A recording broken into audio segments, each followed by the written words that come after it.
안녕하세요. 토요미스테리 디바제시카입니다. 지난해 온 국민을 경악하게 한 정민이 사건 기억하시죠? 이후 아동학대에 대한 경각심이 높아졌지만 어쩐 일인지 비극은 계속되고 있습니다. 실제로 지난 6월 인천에서 20대 남성이 동거녀의 5살짜리 아들을 때려서 뇌출혈에 빠지게 했고 게다가 친모 역시 상습적으로 아이를 학대한 것이 드러났는데 이 피해 아동은 이미 경찰 신고가 한 차례 접수가 되었지만 허술한 시스템 속에서 다시 학대받던 집으로 돌아갔고요. 참극은 그렇게 이어졌던 겁니다. 아니 계속되는 아동학대 이것은 막을 수 없는가? 라는 질문 속에서 30년 전 미국에서 있었던 유명한 사건을 소개하면서 함께 고민을 풀어보고자 합니다. 1978년 6월 미국 LA엔 헝가리 출신의 이민자 부부 사이에서 사랑스러운 딸 주디스 바씨가 태어납니다. 배관공이었던 아빠 조제프와 웨이트리스였던 엄마 마리아. 두 사람은 우연히 캘리포니아 한 식당에서 만나서 연애를 했고 가정을 이루게 되었는데요. 주디스가 태어났을 당시 조제프는 45살, 엄마 마리아는 38살, 그러니까 둘 다 적지 않은 나이였습니다. 그렇다 보니 딸은 부부에게 그야말로 눈에 넣어도 아프지 않을 소중한 존재였을 텐데요. 시간이 지나 주디스가 5살이 됐을 무렵 엄마 마리아가 딸과 스케이트를 타러 갔던 적이 있습니다. 그리고 그날 우연히 한 모델 에이전트의 제안을 받게 되죠. 그날부터 엄마는 딸을 유명한 배우로 키워야겠다는 결심을 했습니다. 그래서 주디스에게 연기, 노래, 발성, 제스처까지 배우로서 필요한 자질들을 배우게 하죠. 굉장히 눈에 띄는 예쁜 외모를 가지고 있던 5살 주디스. 머지않아 유명 주스 CF 모델로 발탁됩니다. 엄마의 헌신적인 노력 덕분이었을까요? 이게 첫 광고였는데도 불구하고 아이는 전혀 신인답지 않은 노련함을 보였고요. 곧바로 업계에서 지명 1순위가 되면서 맥도날드, KFC 이런 유명 프랜차이즈 외에도 시리얼, 인형, 피넛버터까지 총 70개의 광고에서 모델로 활약하게 되죠.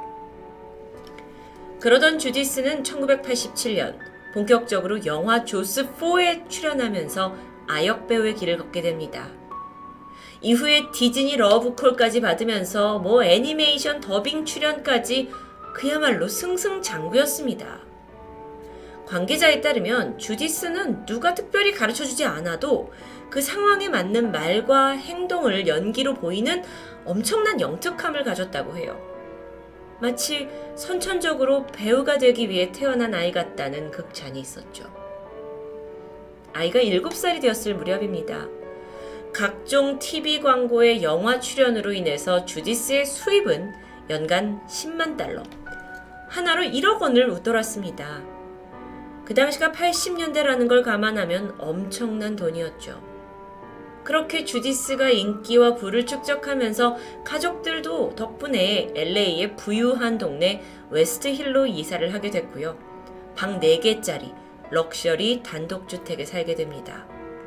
정말 꿈만 같은 일이었습니다. 그런데 그 행복은 그리 오래가지 못했는데요. 아이가 가져온 경제적 넉넉함이 머지않아 예상치도 못한 비극을 낳게 됩니다. 배관공으로 일하던 아빠 조제프는 이 주디스가 잘 나가기 시작하자 일을 그만두었고요. 얼마 후에는 알코올 중독에 빠져버립니다. 사실 그는 이 결혼 전에도 알코올 때문에 이혼당한 전적이 있긴 했어요. 그런데 삶이 편해지니까 또다시 시작된 거죠. 이 정도까지는 우리도 덜어 들어봤던 연예인 가족에게 있을 법한 사례일 수 있지만 이제부터는 좀 이해하기가 힘든데요. 아빠 조제프는 딸이 돈을 많이 벌어오는 게 좋기도 했지만 한편으로는 어린애가 자기보다 훨씬 경제적 능력이 뛰어나다는 것에 묘한 박탈감과 질투를 느꼈습니다. 그래서 한 예로 어느 날 술에 취해서 친구들 앞에서 딸과 아내를 죽여버리고 나도 죽을 거다라는 무시무시한 말을 내뱉기도 했는데요.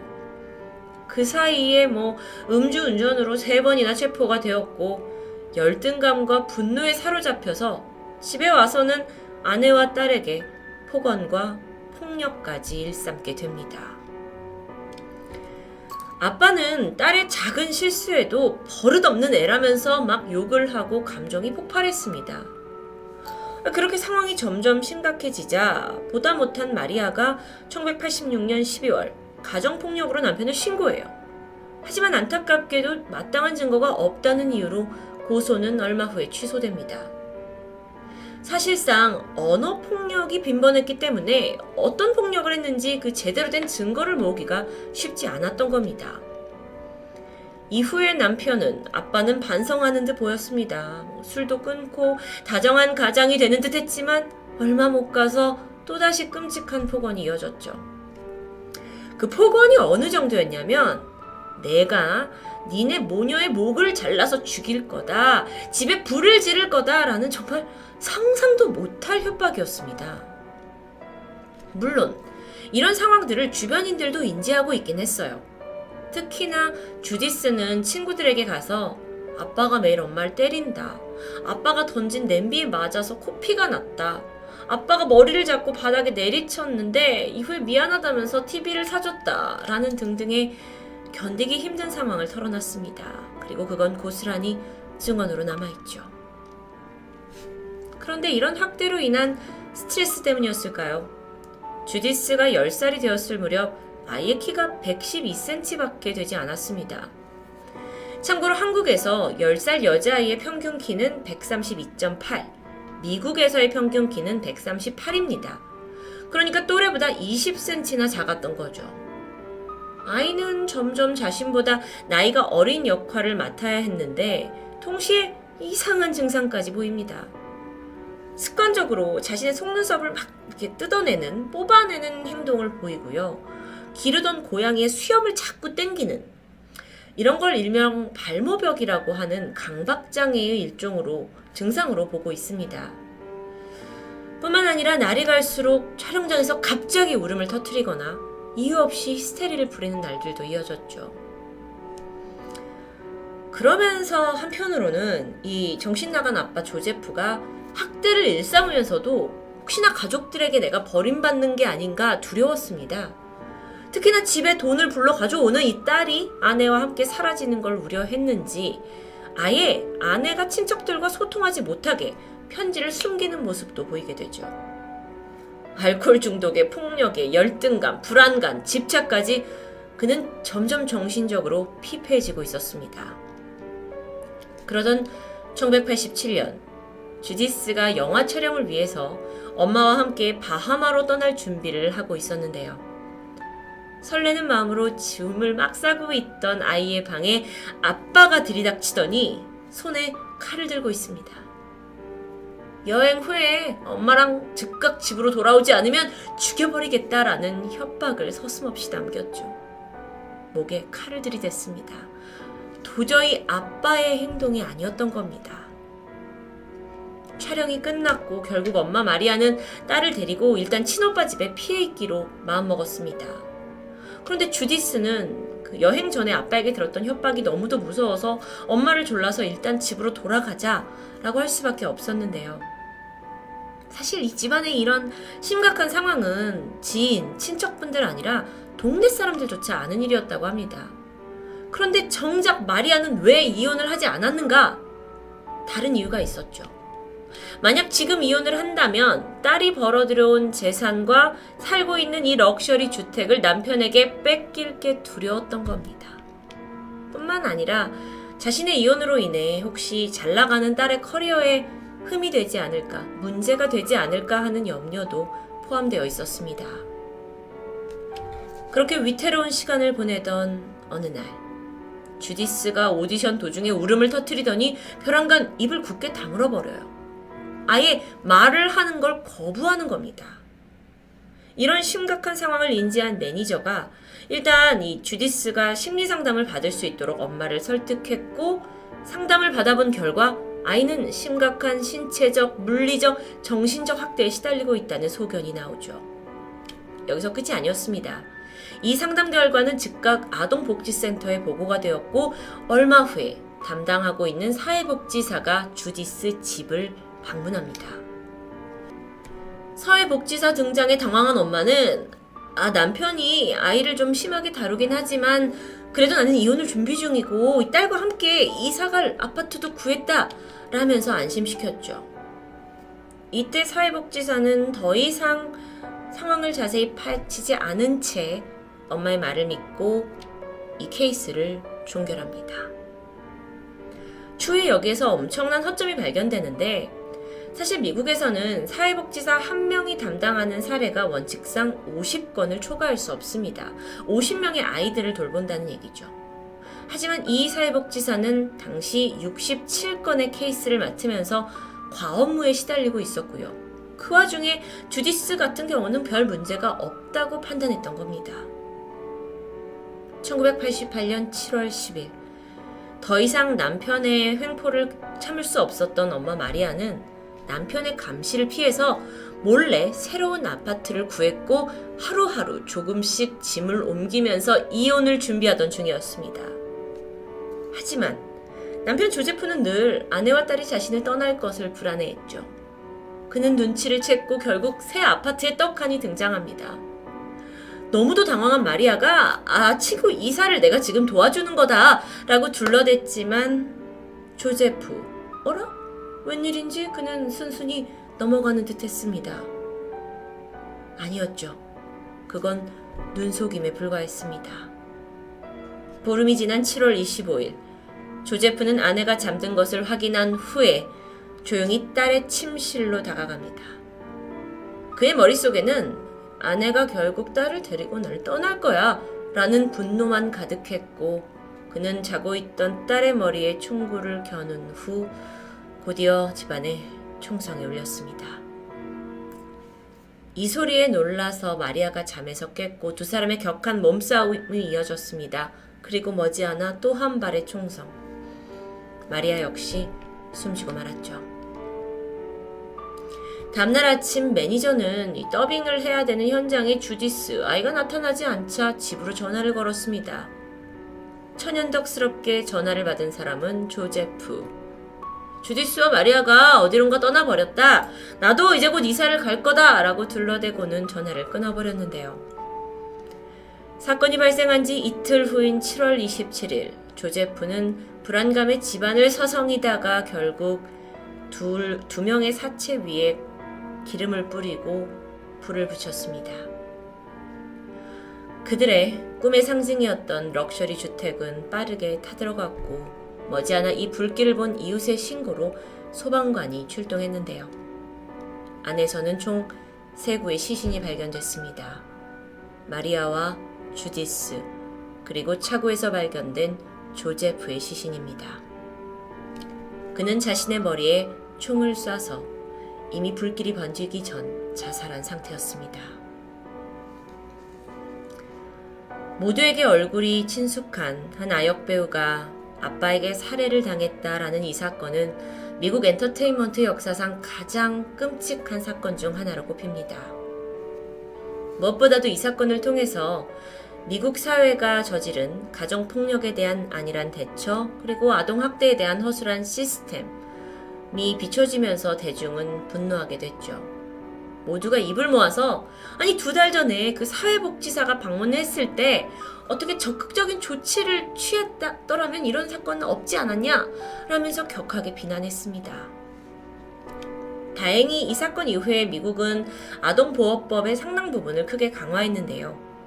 한 예로 일부 주에서는 아이가 어떤 일로 다쳐서 보호자와 함께 병원에 왔으면 한동안 보호자와 아이를 떼어놓고 아이에게 어떻게 다쳤는지 정황을 다시 한번 묻는 절차도 생겨납니다. 게다가 아동학대에 의한 살인죄의 경우에는 대부분 가석방 없는 종신형에 처해질 정도로 아주 무겁고 엄중하게 다뤄졌죠. 매년 끊임없이 반복되는 아동학대 사건. 물론 1980년대 발생한 이 사건으로 미국 사회가 일부 제도와 처벌을 강화했다고는 하지만 그렇다고 지금까지 비슷한 범죄가 전혀 발생하지 않는 것은 아닙니다. 어쩌면 정인이 사건을 겪은 이래 우리도 계속해서 그런 비슷한 사건을 겪는 것과 유사하다고 볼 수 있죠. 아동학대 범죄를 근절하기 위해서는 많은 것이 필요합니다. 주변에 대한 끊임없는 관심, 그리고 적극적인 신고, 뿐만 아니라 그에 맞는 강력한 처벌, 그리고 철저한 제도까지. 참 어려운 문제입니다. 미국 아역 배우 주디스 살인 사건, 씁쓸함만이 남는데요. 토요미스테리 디바제시카였습니다. 안녕하세요. 토요미스테리 디바제시카입니다. 미국 남부 테네시 녹스빌, 산으로 둘러싸인 이 작은 마을에 위치한 센트럴 고등학교에서는 매주 금요일마다 전교생이 모이는 성대한 풋볼 게임이 열립니다. 참고로 미국에서 풋볼 게임은 마치 한국 사람들이 한일전에 열광하듯 아주 엄청난 인기를 끄는 스포츠죠.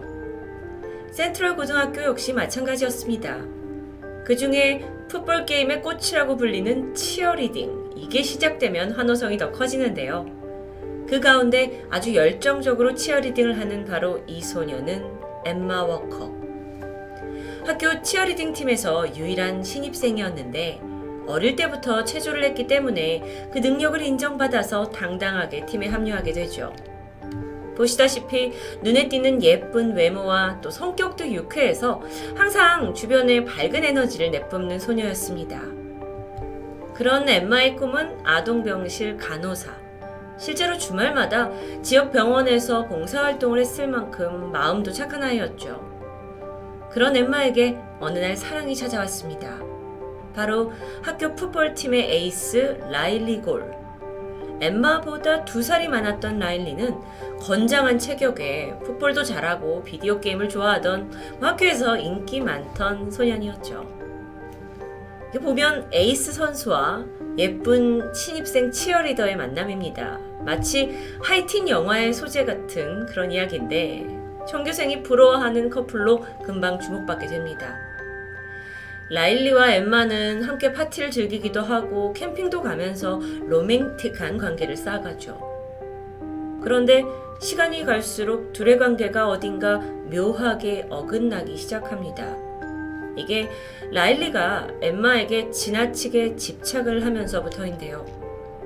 우선 라일리는 엠마가 자기 외에 다른 친구들과 어울리는 걸 극도로 싫어했습니다.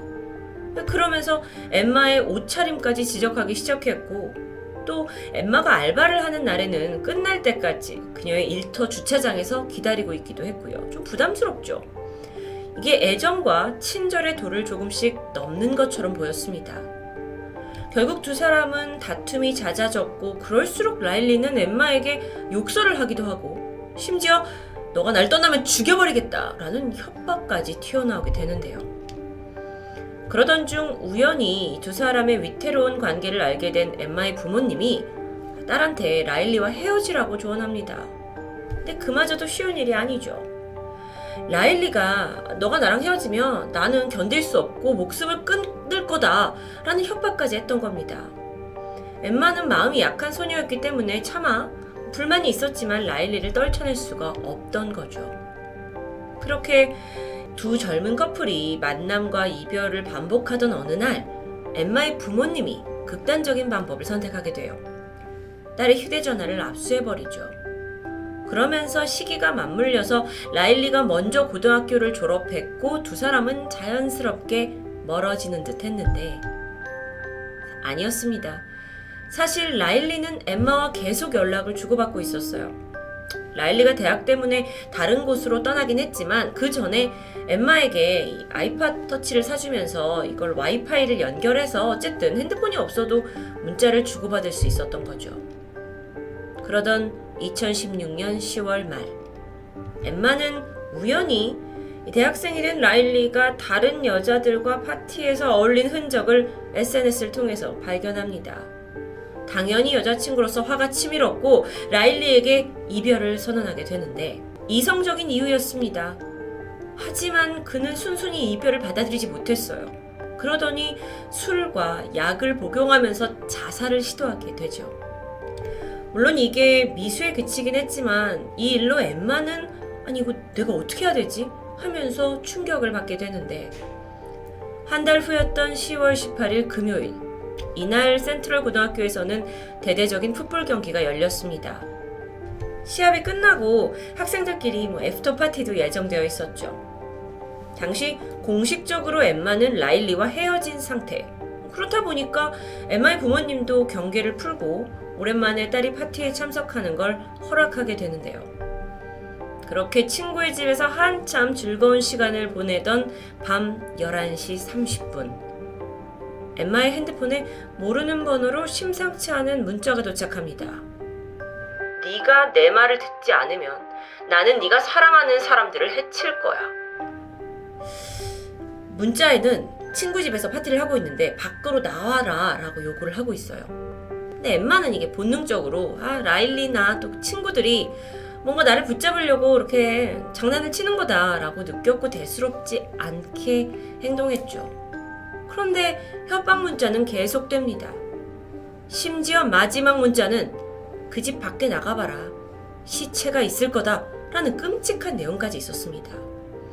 그러니까 엠마가 잔뜩 겁이 났고 결국 친구 몇 명과 함께 혹시나 하는 마음으로 주변을 살펴보는데요.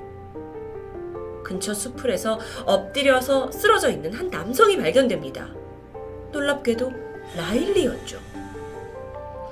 다행히 그는 의식이 있었습니다. 하지만 자기가 여기 왜 쓰러져 있는지 기억을 못하는 듯 했어요. 그러면서 분명한 건 누군가 내 머리를 둔기로 내려쳤고 납치를 해서 여기로 데려왔다고 말하는데, 근데 이상합니다.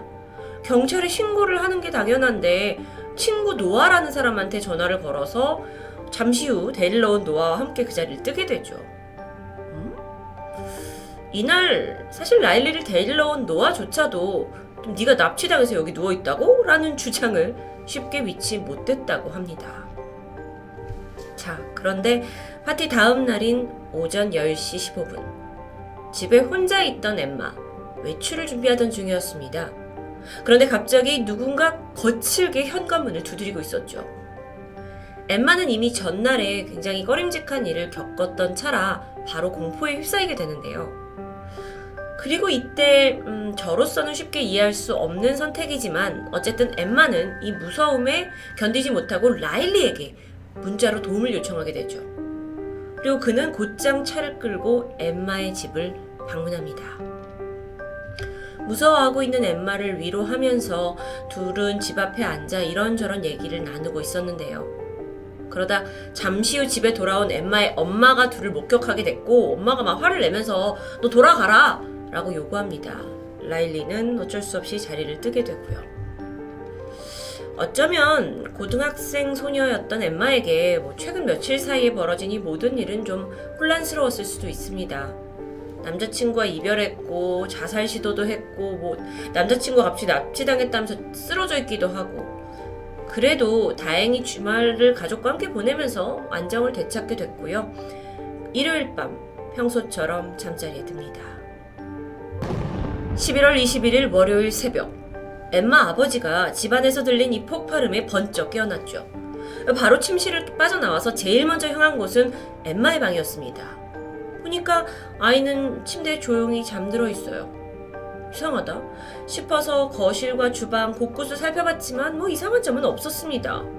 아버지는 오히려 내가 헛걸 들었나 싶어서 다시 잠자리에 드는데요. 다음날 아침 6시, 가장 먼저 기상을 한 엄마가 딸을 깨우기 위해 엠마 방으로 향했습니다. 평소 일어나 하면 한 번 이름 부르면 바로 깨어나는 아이인데 그날은 몇 번을 불러도 미동이 없었죠. 이상함을 느낀 엄마가 침대로 다가가서 이불을 걷어냈고, 이때 딸의 혀가 입 밖으로 나와 있는 장면을 목격합니다. 엠마는 숨을 쉬지 않고 있었고 몸은 차가웠습니다. 즉각 신고를 받은 경찰과 구급대원들이 도착을 했는데 엠마는 안타깝게도 이미 사망한 상태였죠. 하룻밤 사이에 눈에 넣어도 안 아픈 딸을 잃게 된 겁니다. 그야말로 청천벽력이죠. 그런데 엠마는 어떻게 사망하게 된 걸까요? 자살? 또는 수면 중에 호흡곤란? 경찰은 수사에 착수를 했고 이내 엠마의 방에서 그리고 벽에서 볼펜 정도 크기의 총알 구멍 1개를 찾아냅니다. 외부에서부터 뚫린 구멍이었는데 이건 엠마의 침대를 향하고 있었죠. 즉 다시 말하면 집 밖에서 누군가 엠마의 방을 향해서 2발의 총을 쐈던 겁니다. 그중 한 발은 그녀의 베개를 관통했고 나머지 한 발은 그녀의 왼쪽 귀를 관통했습니다. 그래서 엠마가 사망을 하게 된 거죠. 즉 이건 명백한 살인사건입니다. 경찰은 엠마 주변에 원한을 품고 있거나 평소 갈등이 있던 인물을 추적했습니다. 예상하셨겠지만 가장 많이 등장한 이름은 남자친구 라일리. 그런데 라일리 역시 엠마의 죽음 소식을 듣고 큰 충격을 받은 듯했어요. 그래서 트위터에다가 나는 너를 영원히 사랑한다 라는 애도의 글을 게시하기도 했죠.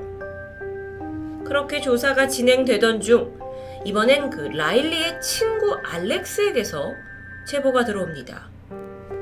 사실 엠마가 사망하기 하루 전에 라일리가 할아버지 집에서 내가 권총을 몰래 빼돌렸다 하면서 친구 알렉스에게 보여줬다는 겁니다. 총.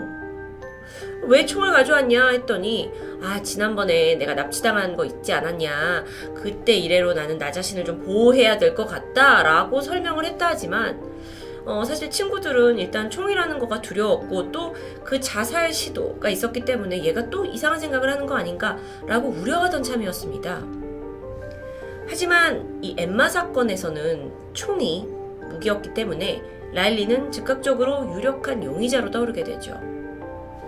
경찰에서 그는 나는 그날 그 친구 노아랑 시간을 같이 보냈다 라고 진술했습니다. 근데 그날 밤 엠마가 문자가 와서 이별을 고했고 감정에 복받쳐서 차 안에서 새벽 내내 울었다고 말하는데요. 이때 경찰이 그러면 너 할아버지네에서 가져온 권총은 어디 있냐 라고 묻자 라일리가 무슨 소리냐 나는 총을 소지한 적이 없다라고 강력히 반박합니다. 아니 우리가 이미 너의 친구 진술을 확보했다 라고 말했지만 끝까지 모르는 일이라고 잡아댔는데요. 어쨌든 지금까지 조사로는 라일리의 살인에 대한 결정적인 증거가 없었기 때문에 경찰로선 그를 체포하는 게 불가능했습니다. 하지만 지금 보시는 이 사진 속의 라일리 친구들은요. 그러니까 왼쪽에 있는 건 총을 가지고 있던 걸 본 알렉스고 또 오른쪽에 있는 건 사건 직전까지 함께 시간을 보낸 노아였죠. 이 친구 둘은 이미 라일리를 강력하게 의심하고 있었어요.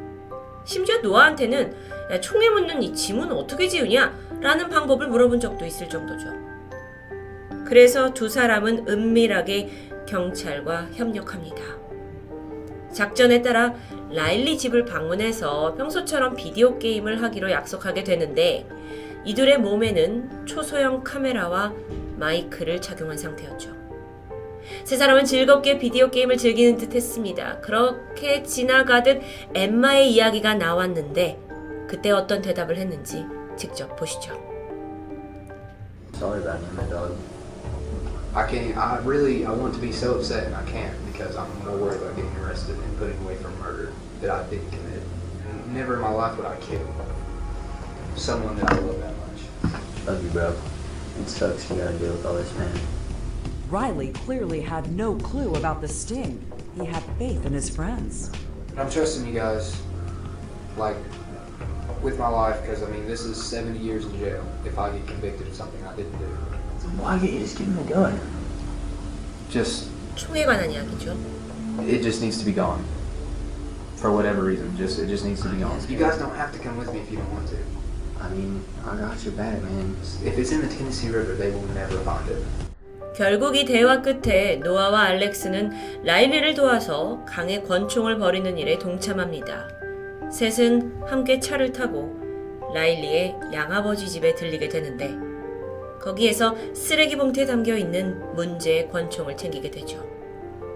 그 사이 알렉스는 몰래 경찰에게 문자를 보냈고요. 비밀스럽게 그들의 차를 뒤쫓게 됩니다.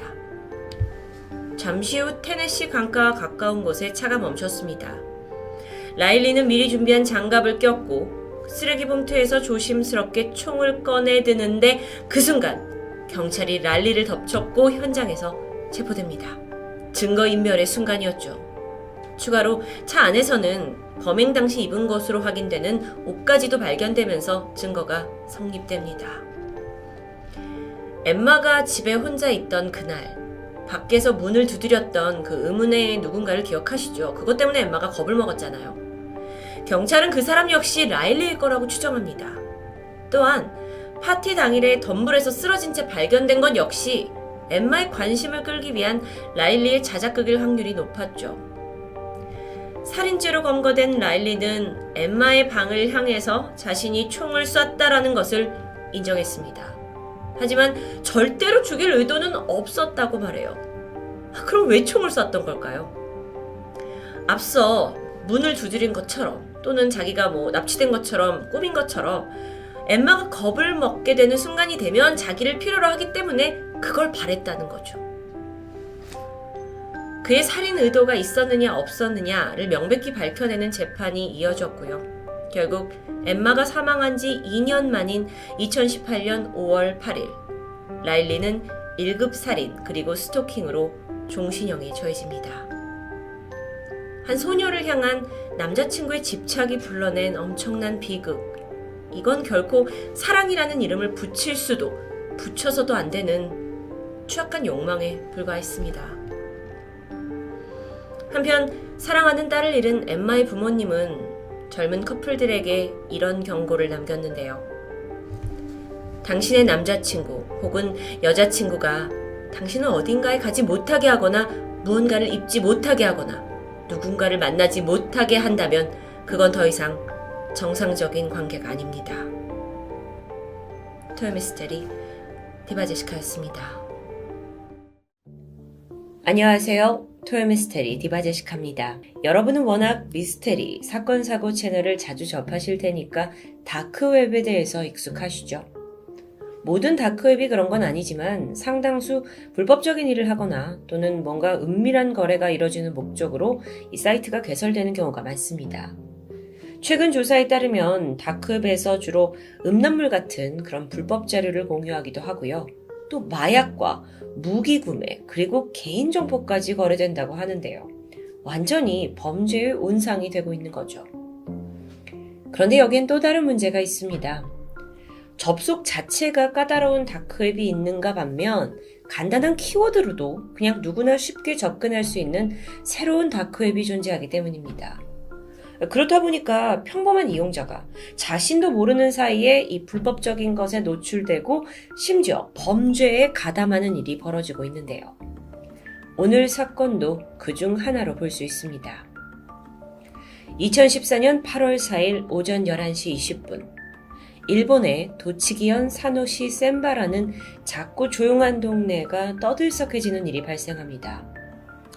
평범하게 회사를 다니던 47살 남성 A씨가 출근길에 가다가 어제까지 보이지 않던 수상한 것을 발견한 겁니다. 얼핏 봐도 굉장히 부피가 큰 골판지 박스였어요. 이걸 지나치고 출근한 남성이 사람들한테 저 회사 앞에 엄청 큰 박스가 있던데 이거 치워야 되는 거 아니에요? 라고 말하게 되죠. 이건 분명 수상한 물건이었습니다. 그래서 회사 측은 일단 경찰에 신고를 하는 게 낫다고 판단하게 되는데요. 오후 1시 경찰들이 현장에 도착했습니다. 무단 쓰레기라고 생각했던 상자를 연 순간 안에는 작은 여성의 시신이 발견됩니다. 키 160cm에 어깨까지 오는 밝은 갈색 머리. 나이는 정확히 알 수 없었는데요. 적어도 15살에서 20살 사이의 청소년으로 보였죠. 눈에 띄는 외상은 없었는데 심지어 저항하는 적도 없고 옷도 헝클어지지 않은 채 정갈한 모습입니다. 이렇게 길에서 발견된 골판지 시신으로 인해 마을은 순식간에 긴장 상태가 됩니다. 다음 날인 5일 오전 부검 결과가 나왔습니다. 아직 부패가 되기 전이라 비교적 정확한 결과를 알 수 있었죠. 우선 시신의 혈액에서 여러 종류의 항정신약 성분이 검출되었습니다. 항정신약. 혹시 누군가 다량의 약을 먹이고 이 아이를 살해한 걸까요? 치아를 분석한 끝에 신원도 확인됐죠. 사망한 이는 사이타마현 출신의 16살 소녀 시라츠 카나.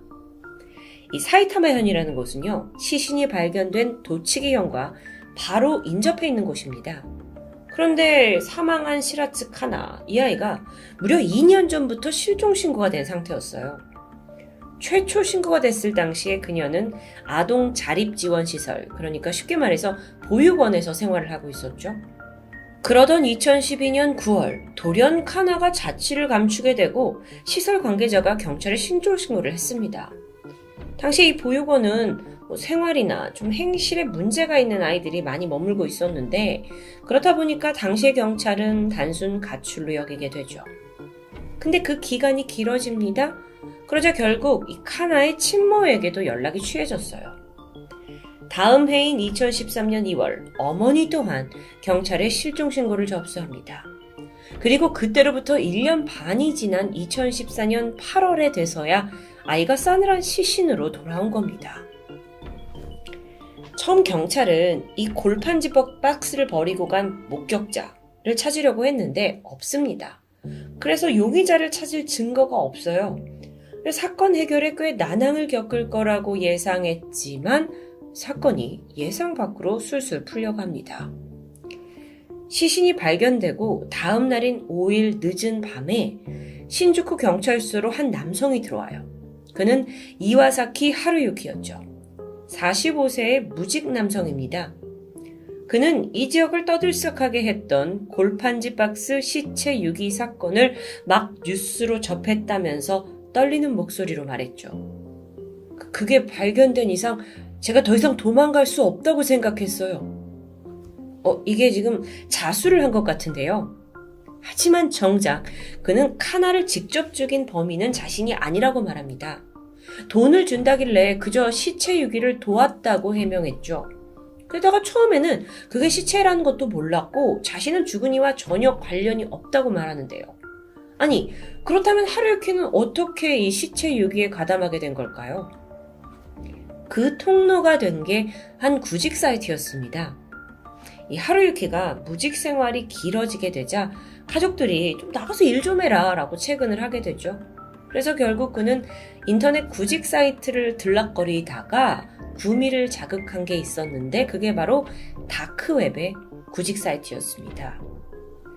일본에서는요, 대표적으로 뒷면의 헬로워크 또는 어둠의 직업안정소라는 그러니까 음지에서 직업을 구하는 사이트가 존재합니다. 합법적인 일도 있지만 이게 다크웹인 만큼 그러니까 구인을 제대로 할 수 없는 불법적인 일을 이제 알바로 요청하는 게 대다수라고 하는데요. 그러다 보니까 보상도 일반적인 알바와 비교할 수 없을 만큼 두둑합니다. 그래서 일본에서는요, 종종 고액의 알바를 구하는 이들이 이 다크웹을 이용한다고 해요. 그중 한 명이 하루유키였고요. 그에게 주어진 일은 꽤 쉬워 보였습니다. 단순히 짐을 운반하는 거였는데 웬일인지 보수가 짭짤했죠. 하루유키는 단순히 불법 산업 폐기물을 처리하는 일일 거야 라고 예상했습니다. 그리고 약속 당일 만나기로 한 코시기야의 시내의 한 아파트로 향하게 되죠. 그리고 거기서 자신이 운반해야 하는 게 산업 폐기물이 아니라 사람의 시신이라는 걸 알게 됩니다. 이때 하루유키가 갈등하게 돼요. 뭐야, 이 정도로 위험한 일이라면 이건 하루에 적어도 100만엔, 그러니까 약 1000만 원은 뜯어낼 수 있는 거 아니야? 우리가 예상했던 갈등은 아니었죠. 결국 그는 이 시신 유기에 동참하기로 결정했고요. 아파트에서 만난 남성과 함께 시신을 이불에 둘둘 말아 커다란 골판지 상자에 포장하듯 넣었습니다. 그리고 자동차를 이용해 상자를 거리에 유기하게 되는데요. 자, 이 증언으로 인해서 수사는 급물살을 타게 됩니다. 특별수사반이 그가 방문했던 아파트의 주소를 확보했고요. 거기에 거주하고 있던 30살 남성 쿠리바야시 토오루를 새로운 용의자로 지명수배하게 돼요. 그리고 일주일이 채 지나지 않은 8월 12일 사이타마시의 한 공원에서 경찰은 마침내 쿠리바야시를 체포하는 데 성공합니다. 여긴 시신이 발견된 곳에서 약 60km 정도 떨어진 곳이었습니다. 경찰이 당시 택시에서 내리고 있는 쿠리바야시를 손쉽게 제압했다고 해요. 현장에서 체포된 쿠리바야시는 모든 걸 체념했는지 곧장 자신의 범행을 시인합니다. 사건 이후에 시내에 있는 한 사우나에서 계속 은신했던 게 알려졌죠. 자, 그렇다면 이제 가장 중요한 부분이 남아 있습니다. 살해 동기가 뭐냐는 겁니다. 아니, 무엇보다도 이 피해자, 청소년이었던 시라츠 카나와 쿠리바야시는 어떻게 만나게 된 걸까요? 이에 앞서서 먼저 피해자 아이에 대해서 좀 더 알아봐야 할 것 같습니다. 카나는 초등학생 때까지만 해도 엄마와 또 3명의 언니 사이에서 예쁨을 받으며 성장했습니다. 중학교에 가서도 테니스부 활동을 하면서 아주 건강하고 활기 넘치는 아이였죠. 근데 중학교 2학년쯤 가세가 급격히 기울었습니다. 결국에 아이들을 제대로 돌보지 못하겠다라고 생각한 엄마는 막내였던 카나를 보육시설에 맡기게 됩니다. 모든 게 가난 때문이었죠. 해당 시설이 불량한 아이들이 많은 곳이긴 했어요. 하지만 카나가 행실이 나쁜 아이는 아니었습니다. 가정 형편 때문에 여기에 오게 된 거니까요. 오히려 아이는 아주 빠르게 적응했다고 해요. 시설에 있는 어린 아이들과 잘 놀아줬고 또 운동 실력이 좋아서 아이들에게 인기도 많았고요. 꼬마들이 카나짱이라고 부르면서 그녀를 잘 따랐다고 하는데요. 이렇게 잘 살고 있나 싶었지만 카나의 마음 한켠은 어두웠습니다. 아니, 갑자기 집을 이렇게 떠나서 보육시설에서 엄마 없이 생활한다는 건 당시 14살이던 소녀가 감당하기엔 분명 힘든 일이겠죠. 게다가 이 시설의 생활 규칙이 꽤나 엄격합니다. 오전 6시 반에 일어나야 되고 아침, 점심, 저녁을 딱 그 시간에 먹어야 돼요. 유일한 오락거리라고는 텔레비전을 보는 건데 그것도 저녁 7시부터 8시 사이 딱 1시간만 볼 수 있는 거죠. 그렇다 보니까 카나가 나 이 시설을 빨리 나가고 싶다 라고 자주 호소했는데요. 함께 지내던 아이들에게도 나 밖에 나가면 염색도 하고 피어싱도 할 거다 라면서 자유로운 생활을 꿈꾸게 되죠. 그리고 얼마 지나지 않은 2012년 9월 결국 시설에서 도망쳐 나옵니다. 이후에 행방불명이 된 거예요.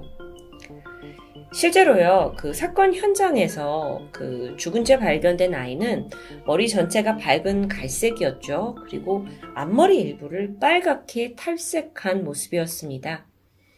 왼손에는 반지, 팔찌 같은 액세서리를 착용했고 또 피어싱도 하고 있었는데요.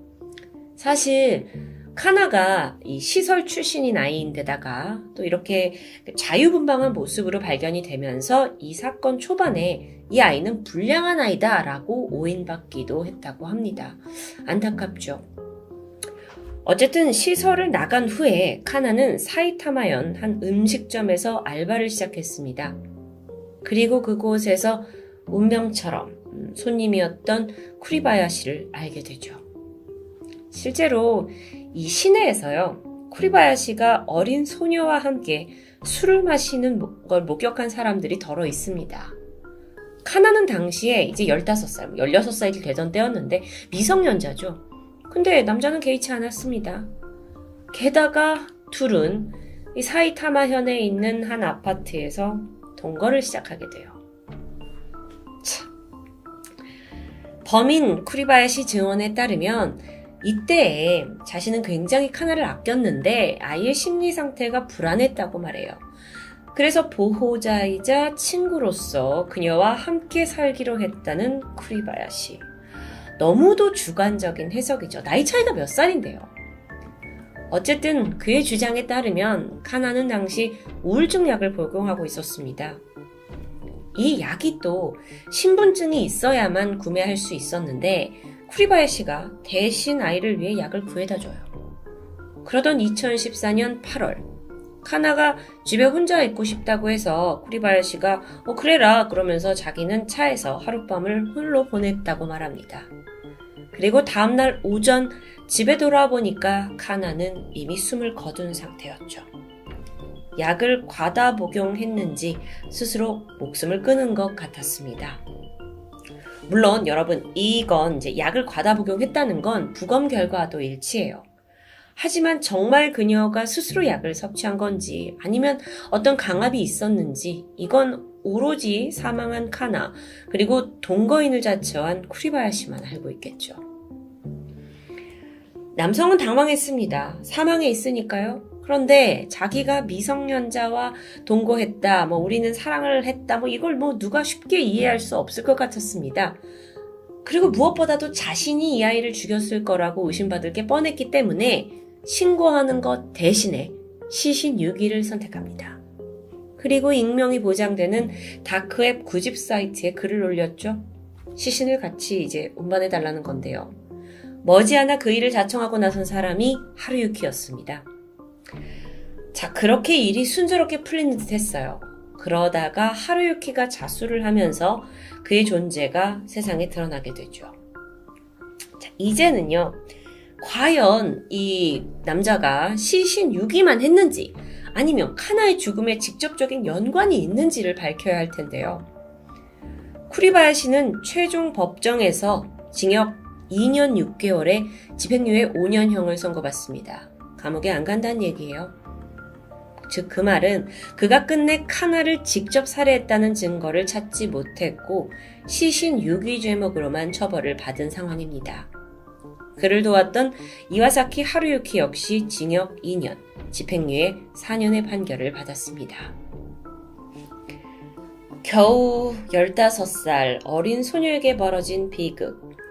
설령 그녀가 극단적인 선택을 했다 하더라도 과연 주변에 있던 어른들은 아무런 책임이 없는 걸까요? 생활고를 이유로 딸을 시설에 맡겼던 엄마, 그리고 사춘기 소녀의 아픔을 외면한 관계자들, 거리를 떠도는 미성년자를 유인하고 착취한 성인 남성, 게다가 숨진 그녀를 차가운 길바닥에 유기할 계획을 짜고 돈에 눈이 멀어 이걸 실행에 옮긴 사람까지. 한 소녀를 둘러싼 어른들의 행태가 참담하기 그지없습니다. 이 사건은 인터넷 불법 구직 사이트의 존재를 일본에 널리 알리게 되면서 경각심을 불러일으켰죠. 특히나 돈만 주면 뭐든 한다 라고 나서는 사람들이 꽤 많다는 현실이 들춰집니다. 실제로 일본의 한 기자가요, 그 실태를 취재했는데 그 과정에서 나도 예전에 비슷한 방식으로 시신 유기를 한 적이 있다 라는 진술도 있었습니다.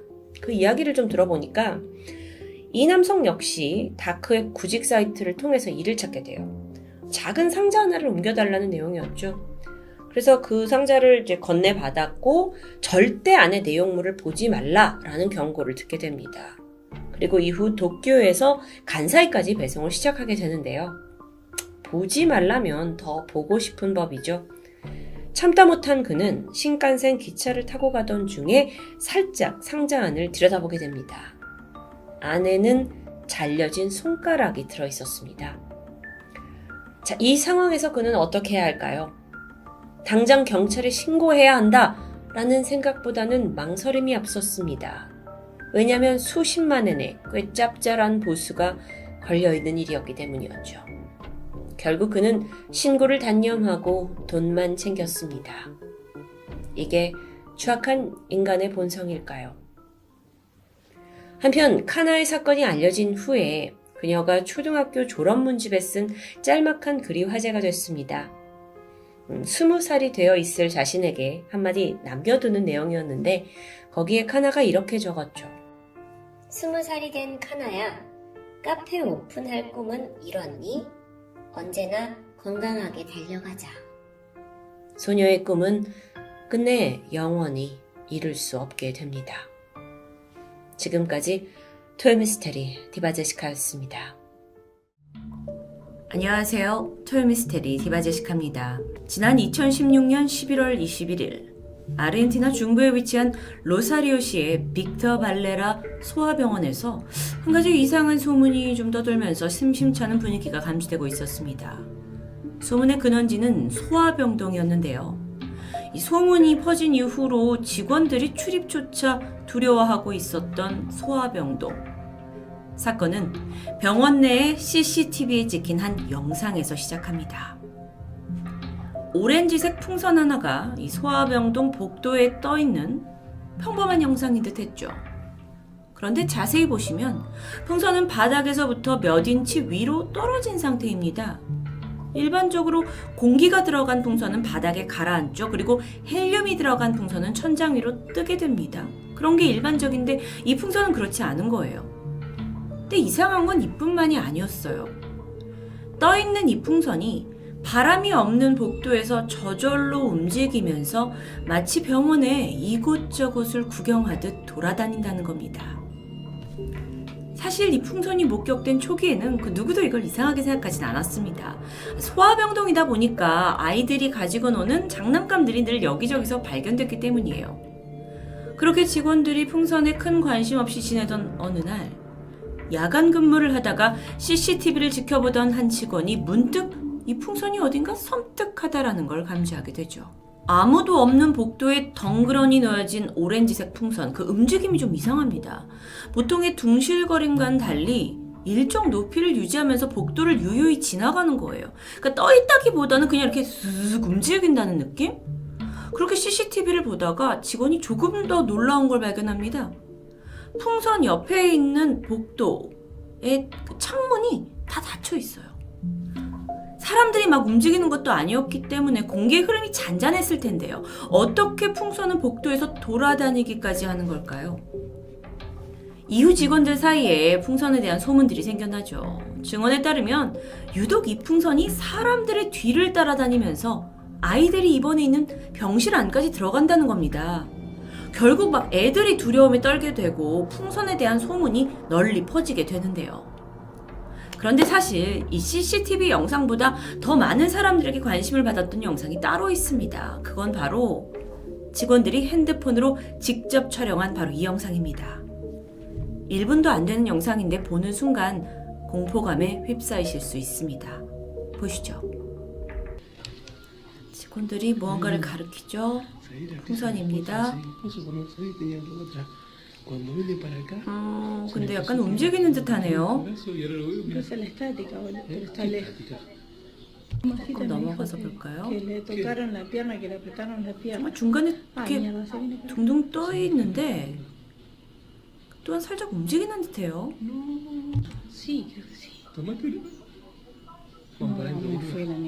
정말 천천히 가까이 다가온 듯한데 다시 한번 보시죠. 너무 무서워서 이 직원분이 아예 카메라를 돌려버리고 말아요.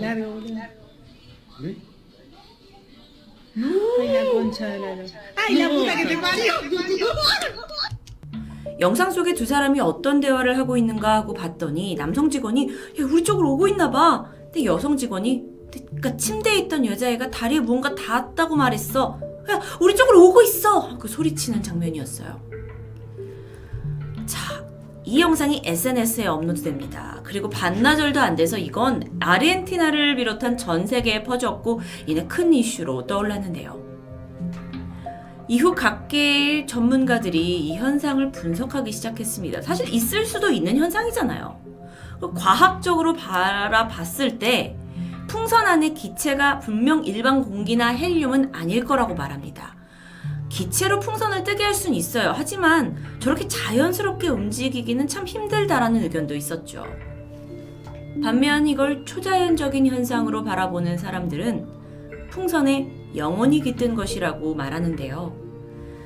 이 풍선으로 인해서 오히려 우리가 인지하지 못했던 그 다른 차원과의 소통이 가능하다라고 설명했고 이걸 아주 흥미진진하게 바라봤습니다. 문제는 양쪽 의견 다 명확히 이 풍선에 관한 미스테리를 풀진 못했다는 거예요. 근데 풍선에 영혼이 깃든다는 게 가능한 일일까요? 그 진실은 알 수 없지만 이런 유사한 사건이 도처에 있는 것만은 확실합니다.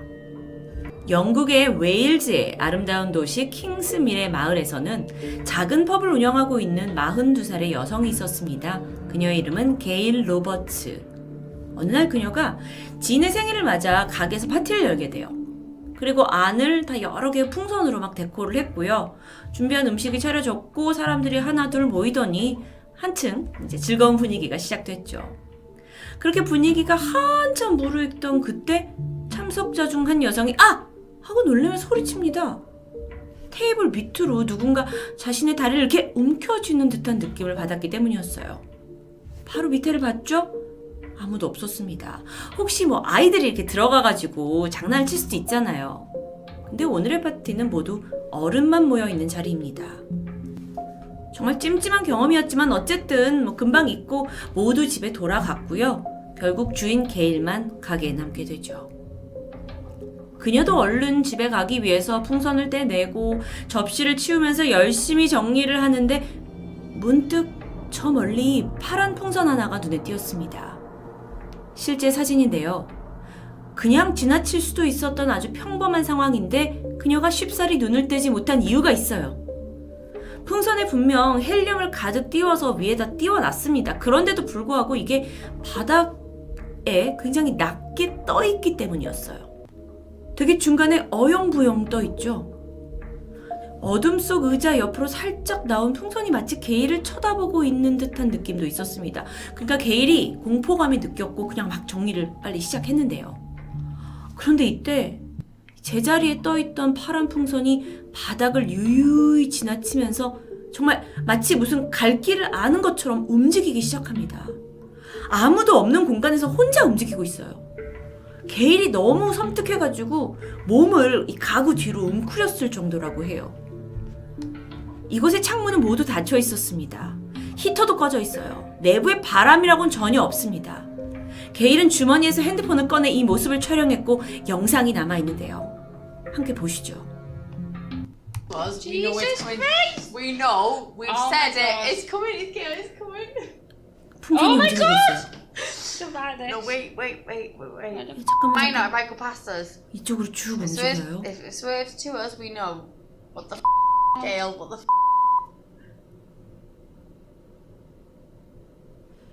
저런 일이 있을 수 있는 걸까요? Is it turning?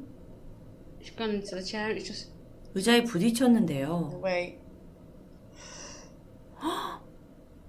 의자 안으로 들어가는 거야? Oh, Stacey was. Oh, it's going through. Gale, what? 마치 미는 It's 것처럼 gone through the 의자 chair. 쪽으로 들어갔어요. 의자를 Look 통과했어요. at it. Look at the screen. No, but can you see the screen? Oh my god. I don't mind this. 그리고 나선 가라앉는 듯 How the 했는데 hell can it stay 또다시 up 계속 like that? 움직이네요. And then Down go to the down. floor. Yeah. Where the going upstairs? 저 안으로 들어가요. What the actual? 여기가 I 이제 can't let go of your 바 안쪽인 것 같은데 Puss, 여기서는 if 또 it's you, come 아까 to me, Gale. 바닥 낮게 있었는데 또 바닥 위로 좀 떠오르죠. Puss, Goes out. puss. 저는 이 영상 보면서 정말 섬뜩했는데요. 풍선이 의자 사이를 빠져나가는 것도 모자라서 방향을 틀더니 그 바 입구로 들어가는 게 정말 소름 끼칩니다. 게일 말로는 그 당시에 같이 주문했던 다른 20개의 풍선들도 있었어요. 근데 그건 그냥 여전히 천장에 떠 있었죠. 어떤 것도 움직이지 않았다고 합니다. 유독 저 풍선 하나만 혼자 떠도는 모습. 게일이 이 영상을 SNS에 올리고 이게 도대체 무슨 상황인지 뭐 과학적이든 뭐든 좀 설명 좀 해달라 라고 글을 올렸는데요. 이 영상은 빠르게 퍼지면서 해외 토픽으로 소개되기도 했죠. 혹시 저만 이런 일을 잘 모르고 있는 건가요? 풍선을 종종 다루시는 분들은 이런 일이 자주 발생하는 건가요? 그래서 알아보니까 전 세계에는 움직이는 풍선에 대한 여러 스토리들이 전해지고 있었습니다. 뭐 그중 어떤 건 공기의 흐름이나 뭐 약간의 바람에 의해 움직였을 수도 있죠. 그런데 이 마지막 이야기는 정말 기이합니다. 2015년 11월 2일 필리핀의 한 장례식장에서 촬영된 이 영상은 올라온 지 얼마 안 돼서 350만 뷰를 찍을 만큼 정말 많은 사람을 놀라게 했습니다.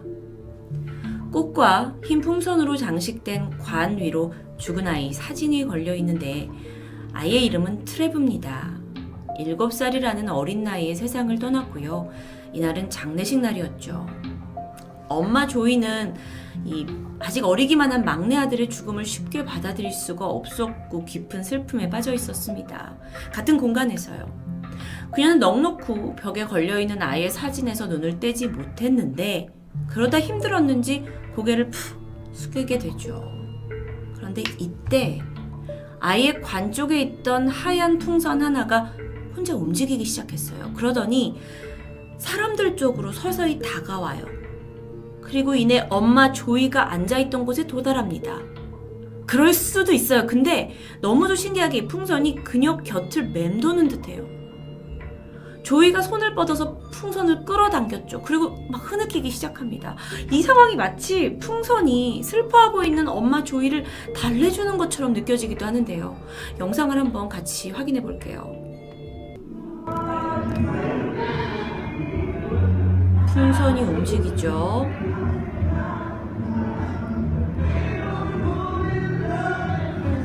Mommy.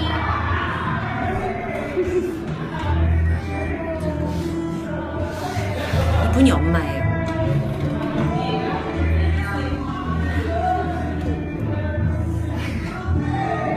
풍선이 정말 저렇게 움직일 수 있나요, 혼자?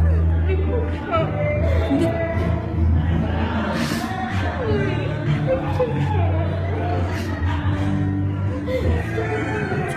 왜 힘들어요? 뭐 옷의 정전기 때문일까요?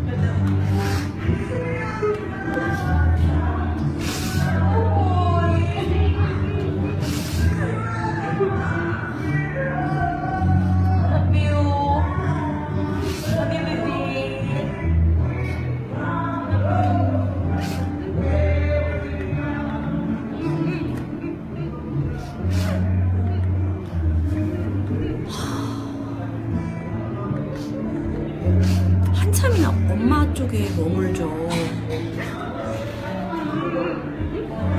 엄마가 결국 잡아요. 만약 이 현상이 정말 자연적으로 일어났다면 풍선이 직진으로 이동했다가 한 사람 옆에 저렇게 원을 그리며 머무는 상황이 설명될 수 있을까요? 그게 아니라면 슬퍼하는 엄마를 달래고 싶었던 아이의 영혼이 풍선에 실린 건 아닐까요? 당시 현장에서 이 모습을 봤던 사람들은 풍선이 떠다니는 게 아니라 머무른다에 가까울 정도로 오랫동안 그녀의 곁에 있었다고 말합니다. 조이 또한 이 풍선이 가까이 오니까 뭔가 모든 게 괜찮아질 것 같다라는 심리적 안정감이 들었다고도 말했죠. 그런데 이날 이 현상은 한 번만이 아니었습니다. 그들이 올린 두 번째 영상 확인해 보시죠. 자, 풍선 하나가 유독 움직이고 있습니다. 빠르게 움직여요. 그리고 아까 엄마가 있던 그 옆에 쪽으로 움직이죠. 이번에도 사람을 중심으로 도는 것 같고요. 그렇게 좀 머무르다가 이번에는 풍선이 다른 곳으로 움직입니다. 저 실도 지금 보이시죠? 뒤쪽으로 이동을 해요. 그래서 저기 누워있는 저분 가까이 가는 것 같은데요. 거기에 또 한참이나 머물러 있어요. Si Daddy, Papasok si Daddy. 다 여기 딱 도착하네 정말. 풍선이 마치 한 명 한 명 찾아가는 것 같은 이 모습. 그들은 트레비의 형제들이었습니다. 그날 흰 풍선을 경험한 가족들은 분명 사망한 트레비가 마지막으로 사랑을 표현하고 싶었던 거라고 믿게 되었고요. 이 영상을 본 많은 사람들도 어쩌면 눈에 보이지 않지만 죽은 이들이 우리 곁에 머물고 있을 수도 있다라는 생각이 들게 됩니다. 우리는 눈에 보이는 것을 믿고 살아갑니다. 하지만 과학적으로도 눈에 보이지 않아도 존재하는 것들은 수없이 있죠. 그중 죽은 영혼? 그 존재가 정말 있는지 여전히 과학적으로 풀진 못했지만 분명 세상엔 우리가 모르는 보이지 않는 존재들이 있을 수 있다는 것. 여러분은 영혼을 믿으시나요? 토요미스테리 디바제시카였습니다. 안녕하세요. 토요미스테리 디바제시카입니다. 1977년 2월 21일 미국 시카고. 어둠이 짙게 깔린 밤이었는데 갑자기 화재 경보가 우렁차게 퍼지기 시작합니다. 출동한 소방대가 도착한 곳은 파인그로브가의 한 고층 아파트였죠. 15층에서 매캐한 연기와 함께 냄새가 막 뿜어져 나오고 있었어요. 소방대원들이 서둘러 실내로 들어갔죠. 내부는 너무 연기가 자욱해서 앞도 전혀 보이지 않았는데요. 20분간 화재 진압을 한 끝에 현장의 모습이 서서히 드러납니다. 이미 뭐 이제 물을 뿌리고 한 작업으로 너무 안이 어지러워져 있는 상황이었는데 그때 결코 지나칠 수 없는 장면이 눈에 들어오죠. 바로 매트리스 아래 사람의 발이 보인 겁니다. 대원들이 조심스레 거길 들었더니 사망한 여성의 시신이 있었습니다. 소방대원들이 좀 더 빨리 도착해서 그녀를 구해내지 못했다는 생각에 마음이 착잡해졌는데요. 이때 시신을 추스르던 한 대원의 미간이 상당히 찌푸러졌습니다. 여성이 알몸인 상태였는데 왼쪽 가슴에 칼이 꽂혀 있었기 때문이에요. 순식간에 이 사건은 방화에서 살인으로 바뀌었죠. 그리고 곧이어 여성의 신원이 파악됩니다. 그녀의 이름은 테레스타 바사. 필리핀 출신이에요. 인근에 위치한 에지워터 병원의 호흡기 치료사로 일하면서 아주 헌신적인 사람이라는 평을 받을 만큼 성실했다고 합니다. 그랬던 바사를 누가 죽이려고 했던 걸까요? 현장을 살펴보던 경찰은 시신 옆으로 옷이 흩어져 있고 사망 당시에 그녀가 알몸이었다라는 점을 토대로 강간살인을 짐작합니다. 불이 시작한 지점은 시신을 덮고 있던 매트리스였는데, 즉 범인이 범행을 숨기고자 시신 위로 불을 지르고 매트리스를 덮으려고 했던 게 추정됐죠. 그런데 문제는 쉽사리 용의자가 나오지 않는 겁니다. 현장에 지문이나 족적 전혀 없었고요. 건물에 당시에 CCTV가 설치되어 있지 않으니까 출입한 사람이 누군지 알 수 없었죠. 게다가 화재에 진압을 했잖아요. 그러니까 집안이 이미 엉망진창이에요. 누군가가 금품을 가져갔다라는 것조차 알 수가 없는 상황입니다. 그러던 경찰이 더 큰 난관에 봉착합니다. 바사의 시신을 부검해 보니까 사인이 질식사예요. 그러니까 칼이 꽂혀 있었는데 이걸로 죽은 게 아니라 이미 질식사로 사망해 있던 겁니다. 그리고 성폭행의 흔적이 발견되지 않아요. 경찰이 초기에 강간살인이라고 생각을 했고 거기에 초점을 맞췄는데 혼란에 빠지게 되죠. 자, 사인이 질식사라면 그럼 이건 원한에 의한 살인이었을까요? 그녀는 평소 조용했지만 예의 바른 성격이었고요. 남에게 피해를 줄 만한 사람은 전혀 아니었다고 합니다. 환자들한테 친절했고 동료들 사이에서도 평이 좋았고 일에도 헌신적이었고, 아니 정말 살인을 당할 이유가 전혀 없던 여성입니다.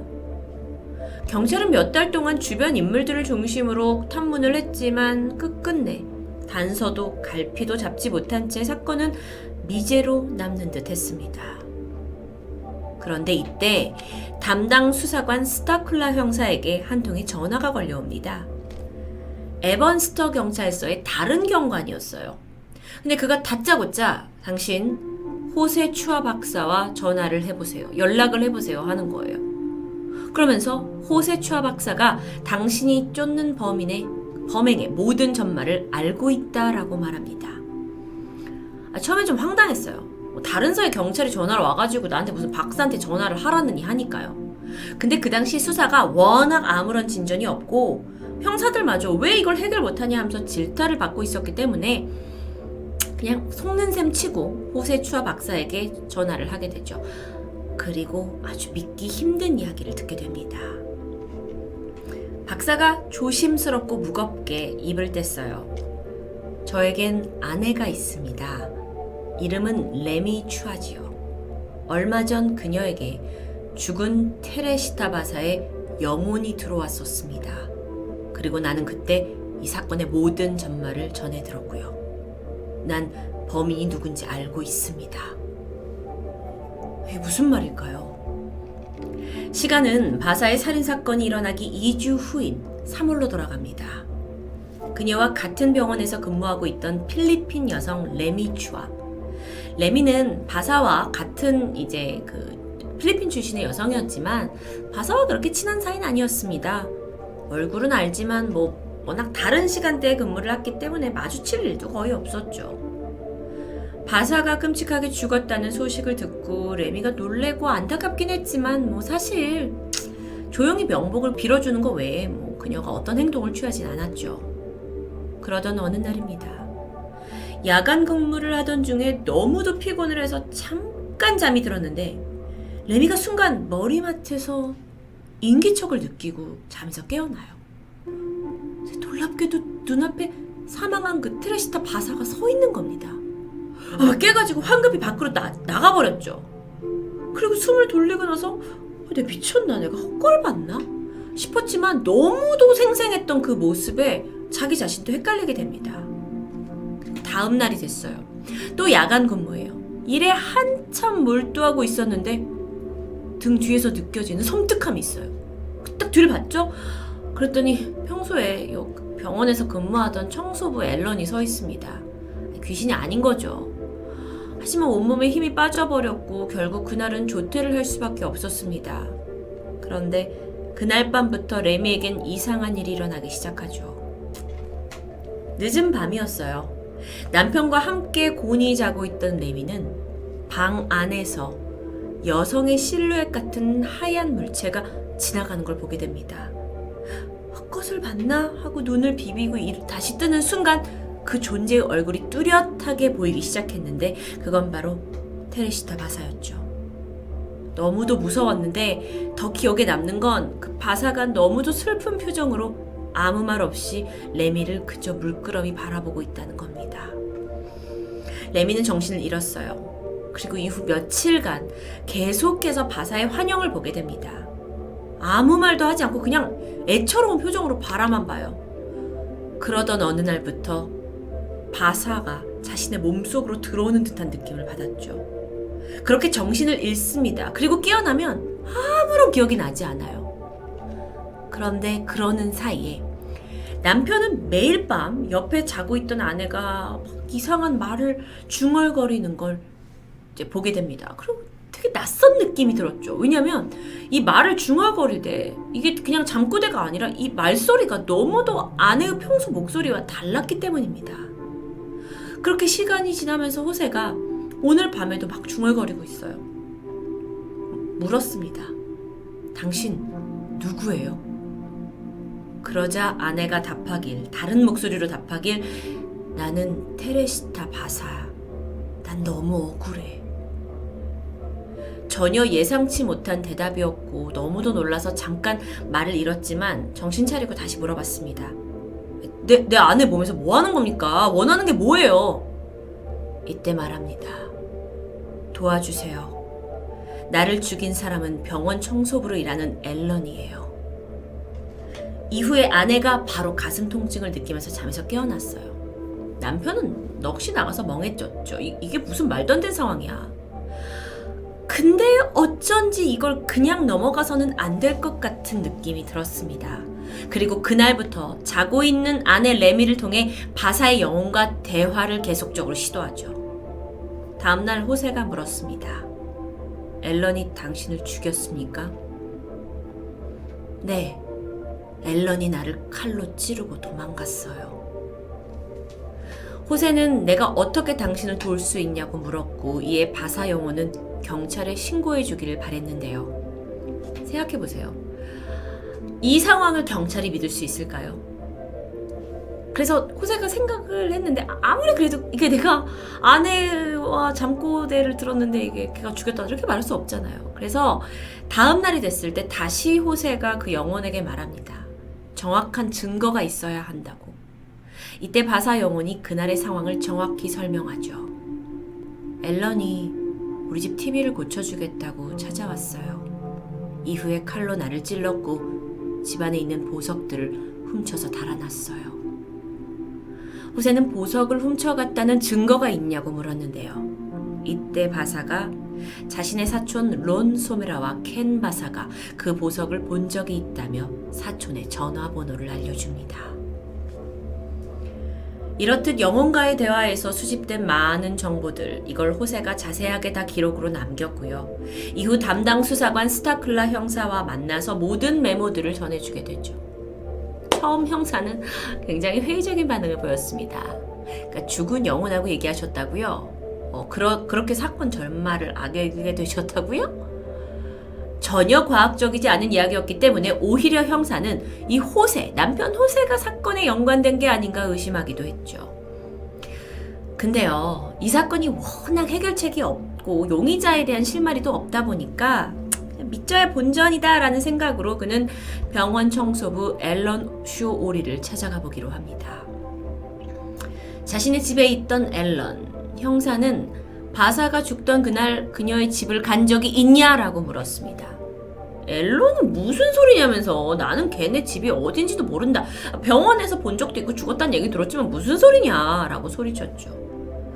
하지만 이상하게도 그렇다면 그날 그 시간대 어디에 있었는지에 대해선 또렷하게 설명하기 힘들었습니다. 이후 형사의 집요한 신문 끝에 앨런은 결국 바사의 집을 간 적은 있다라는 사실을 신합니다. 근데 그저 TV를 고쳐주기 위해서 한번 방문한 적이 있다라는 거였죠. TV를 고쳐줘? 호세의 노트에 적혀있던 부분과 일치했습니다. 형사는 직감적으로 앨런이 직접적인 연관이 있을 거란 느낌을 받지만 앨런은 무슨 소리냐 하면서 끝까지 부인했죠. 스타큘라 형사는 다시 그 호세가 전해준 메모의 내용을 훑어보기 시작합니다. 여기서 눈에 띄는 건 훔친 보석. 바사의 어머니가 줬던 것으로 진주와 옥 펜던트로 장식된 목걸이와 귀걸이 세트였습니다. 그래서 바사의 사촌들에게 전화를 걸었죠. 그래서 이게 사실인가 확인합니다. 어머니가 물려준 보석이다라는 부분이 정확한 게 드러나요. 뭐야? 그럼 정말 범인이 앨런이야? 형사는 한 번 더 확인해보고자 앨런의 집을 찾아갔습니다. 띵동. 문이 열리고 그가 마주한 건 앨런의 여자친구 캄이었는데요. 형사는 그녀를 보는 순간 머리를 한 대 맞은 듯 했죠. 캄의 귀와 목에는 바사가 묘사한 그 진주와 옥으로 된 목걸이, 보석이 있었던 겁니다.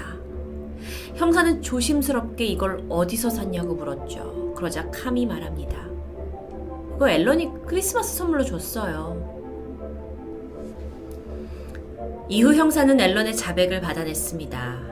평소 금전적인 문제로 어려움을 겪던 와중에 동료로 일하던 바사가 상당히 돈이 있다라는 사실을 알게 됐고 금품을 훔치기 위해서 TV를 고쳐준다는 이유로 집안에 침입했죠.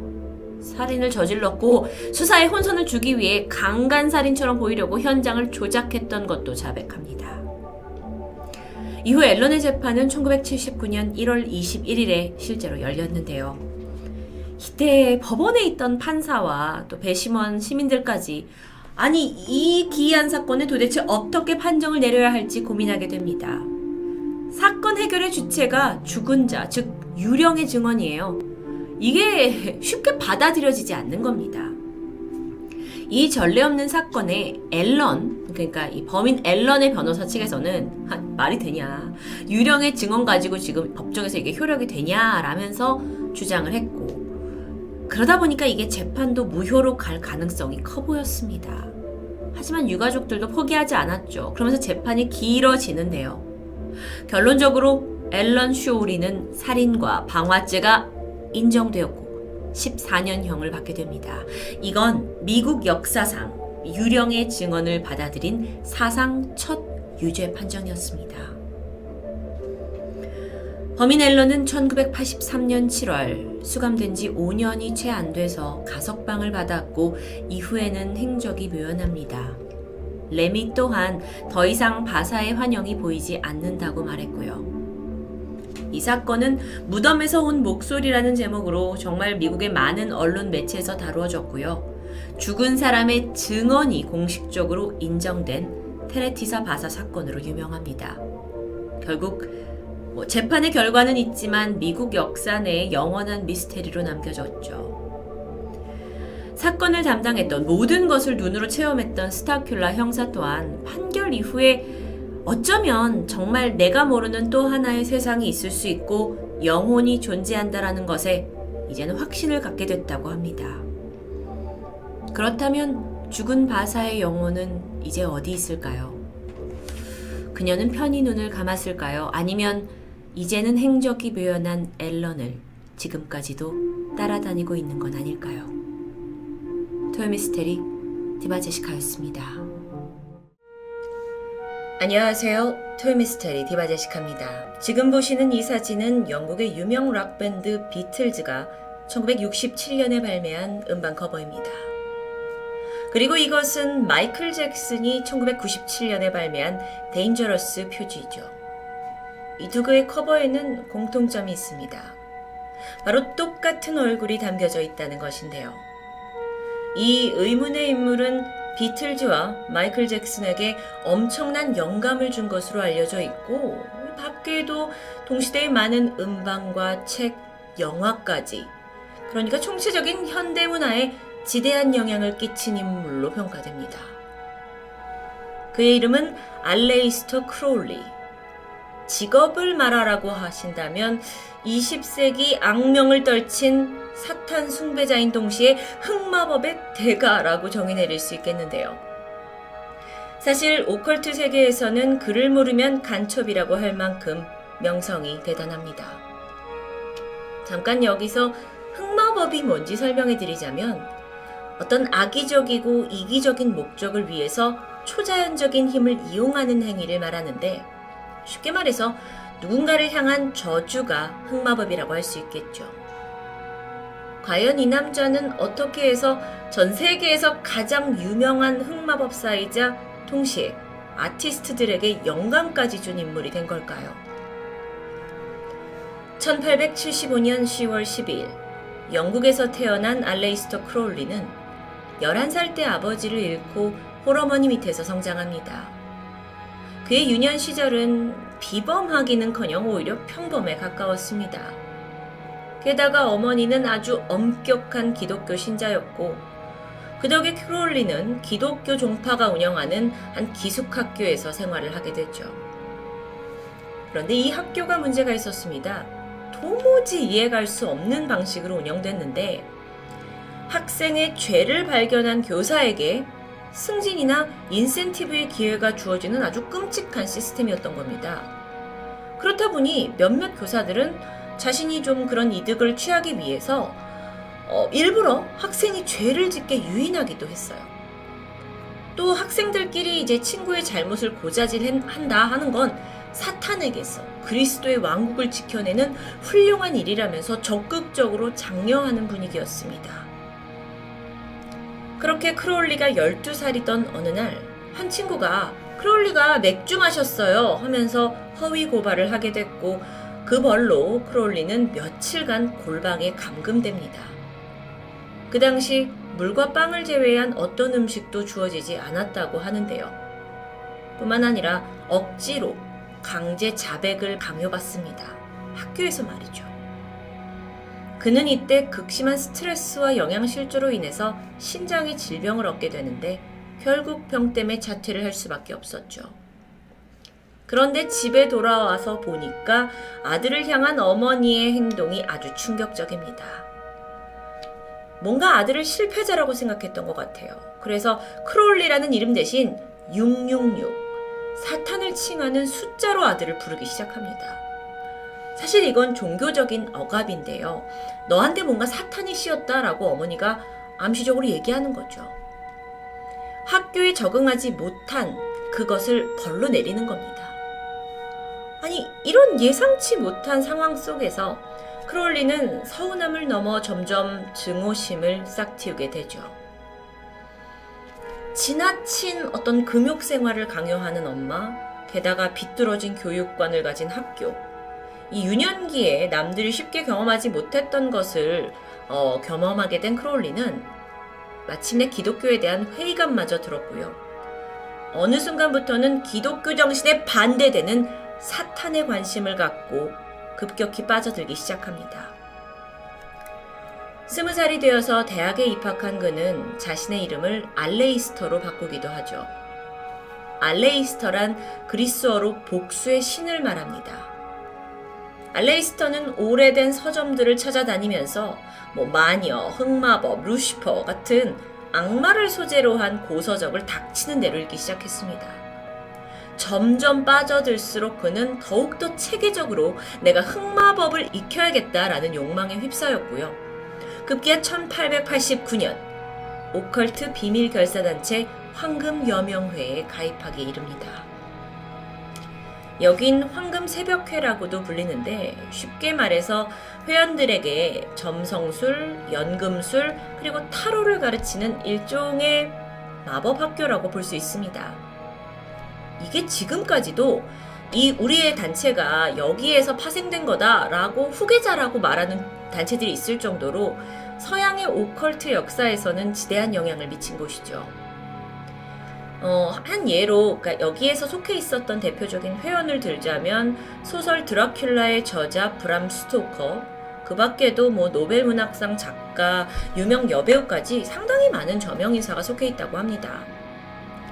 어쨌든 22살의 크로울리가 여기에 들어가서 흑마법에 대한 열정과 재능을 인정받더니 꽤 높은 자리까지 단체에서 올라갑니다. 그러다 뭐 그를 시기하는 고위 관계자와 갈등이 잦아졌고 꿈을 펼치지 못한 채 탈퇴하고 마는데 이후에 그는 인도, 히말라야 등을 여행했고 여기서 알게 된 요가와 불교에 심취하게 되죠. 지금까지 스토리는 어쩌면 뭐 오컬트에 푹 빠진 한 청년의 파란만장한 일대기 정도로 볼 수 있겠지만 그의 인생의 결정적인 사건은 결혼 후 아내와의 여행에서 발생합니다. 크로울리와 아내 로즈는 이집트 카이로를 방문하게 되는데요. 이때까지만 해도 신비주의에 별 관심이 없던 부인이 갑자기 이집트에서 남편에게 예기치 못한 부탁을 합니다. 여보, 나는 호루스 신을 만나보고 싶어요. 호루스는 이집트 신화에 등장하는 전쟁의 신인데요. 동시에 강력한 마법을 지닌 신으로 섬겨지고 있는데 프리메이슨의 상징인 그 눈 모양이 호루스 신의 오른쪽 눈을 딴 거다라고 전해질 정도로 전 이런 신비주의사에서는 상당히 영향력이 있습니다. 크로울리는 뭐 아내의 갑작스러운 요청에 내심 당황했죠. 다음날 그는 아내를 이집트 박물관으로 데려갔고 그럼 당신이 한번 호루스를 찾아봐라 라고 말합니다. 그러자 아내가 홀린 듯 어느 한 곳으로 다가가서 웬 목관 하나를 가리켰는데 그건 호루스의 것은 아니었지만 호루스에게 제물로 바쳐진 자의 관이었습니다. 그 관에 다가가서 살펴보던 크롤리는 순간 운명적인 광경을 봤다고 하는데 관에 붙어있던 꼬리표의 번호가 놀랍게도 666. 어린 시절 어머니가 지긋지긋하게 자신을 부르던 바로 그 번호였죠. 물론 이 숫자는 박물관 직원이 분류를 해놓기 위해서 임으로 붙인 것이었지만 이런 우연을 계기로 크롤리는 더욱더 사탄 숭배에 몰두합니다. 여행에서 돌아온 후 그는 아내와 나눈 대화를 통해 영감을 받았고 책을 쓰게 되는데 제목이 리베르 레기스. 그런데 이 책이 열광적인 반응을 얻으면서 유명세를 타게 돼요. 그 이유가 아주 특이한데요. 이 책이 출판되고 9개월마다 전 세계적인 재앙이 닥쳐왔기 때문입니다. 1912년 리베르 레기스의 초판이 발행됐습니다. 그리고 정확히 9개월 후 발칸반도에서 전쟁이 발발하죠. 제1차 세계대전의 서막이기도 했습니다. 그리고 1년 후인 1913년에 두 번째 이 리베르 레기스 두 번째 판이 발행이 되고 나서 다시 9개월 후 본격적인 1차 세계대전이 시작돼요. 이어서 1930년에 세 번째 출판이 있었고 정확히 9개월 후 만주사변이 발생했고 일본이 중일전쟁과 진주만 공습을 준비하게 됐습니다. 끝이 아니에요. 마지막으로 1934년 12월 22일 네 번째 출판 이후 정확히 9개월이 지나서 역사적인 2차 세계대전이 발발합니다.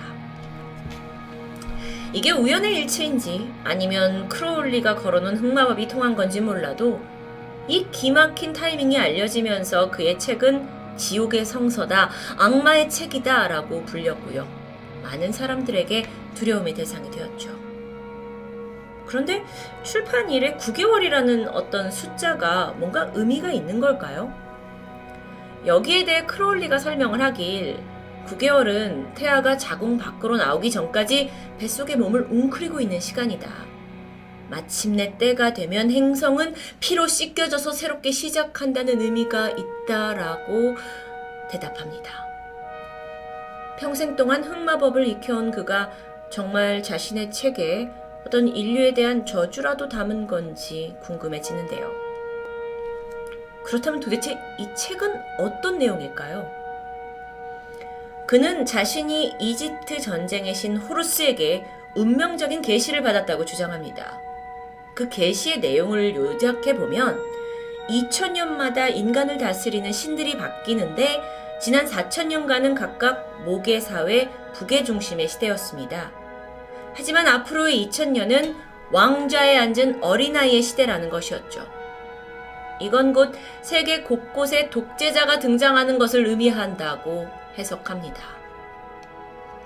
흑마법의 대가, 악마의 책을 쓴 저자로 그렇게 이름을 알리던 크롤리. 그 명성에 걸맞게 기이한 행각은 여기서 끝나지 않았죠. 그는 180건의 살인 제사 의식에 참여했고요. 진정한 악마를 만나기 위해서는 마약을 자유롭게 즐겨야 한다. 그리고 성별과 이런 걸 가리지 않고 성행위를 해야 되는데 심지어 동물과도 함께 해야 된다라고 주장했죠. 뿐만 아니라 추종자들에게 면도날로 자해를 하는 수련을 시키기도 하고요. 고양이를 잡아서 제물로 바치는 엽기적인 걸 강요하기도 했습니다. 자신의 악마 숭배 사상을 기초로 해서 그 자체가 살아있는 악마가 되어가는 듯 했습니다. 이후에 그는 또 다른 프리메이슨의 단체인 동방성당 기사단을 총괄하게 됩니다. 오늘 아주 새로운 개념들이 많이 나오는데 이 동방성당 기사단, 이 기사단의 회원 중 한 명이 누구냐? 아돌프 히틀러로 알려져 있습니다. 실제로 히틀러는 오컬트에 심취한 것으로 유명하죠. 그는 크롤리처럼 흑마법, 연금술, 여기에 더해서 인간의 두뇌를 짐승에 이식하는 것을 연구했습니다. 물론 그 모든 것의 목적은 세계 정복이었죠. 그렇게 사탄 숭배로 자리 잡은 크롤리의 최후는 이상하게도 순탄치 않았습니다. 노년이 되어서 각종 법정 문제에 휘말렸고 전 재산을 탕진해버렸죠. 이후 기사단에서 연금을 받긴 했는데 1947년 아편 중독으로 쓸쓸히 죽음을 맞이했습니다. 죽는 순간마저도 마약에 취해 있었다고 전해지죠. 그런데 그의 죽음 이후 영향력은 예상치 못한 곳에서 입증되기 시작합니다. 마이클 잭슨 같은 대중 스타들이 그를 추종하기 시작했던 겁니다. 시대적으로 봤을 때 히피 문화가 급격히 발달했고 젊은이들 사이에서는 이전과 다르게 개인의 자유, 해방, 나아가서 약물, 자유로운 성생활이 어떤 유행처럼 번지고 있던 때였습니다. 이때 크롤리가 생전에 주장했던 그 누구도 너를 제재하지 못하게 해라, 네 마음대로 살아라 라는 사상이 당대의 젊은이들에게 큰 자극이 됐던 겁니다.